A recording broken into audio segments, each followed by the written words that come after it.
আমাদের আজ পিকনিক শুরু হয়ে গেছে। এই গাড়ির ভেতরে এখানে জিনিসপত্র ছিল, এই ব্যাগগুলোর মধ্যে সব খাবার দাবার সব ইউটেন্সিল সেই সব রাখা ছিল। এই যে রান্না শুরু হয়ে গেছে, এই যে গ্যাস সিলিন্ডার, এই যে এখন চা তৈরি হচ্ছে, এই যে কুকরা বসে পড়েছে, আর অ্যাসিস্ট্যান্ট ওখানে বসে গেছে গ্যাস বাড়ানো কমানো করার জন্য।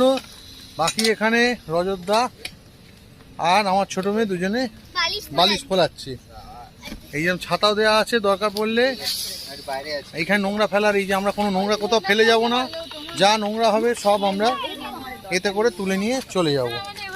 আর এই জলের ব্যবস্থা, এই সব বালতি মগ এতগুলো জায়গায় যথেষ্ট সাফিসিয়েন্ট জল আছে, সমস্ত ইউটেন্সিল সব কিছু আমাদের আছে। এই জল এখানেও আছে, খাবার জল এই দুটো,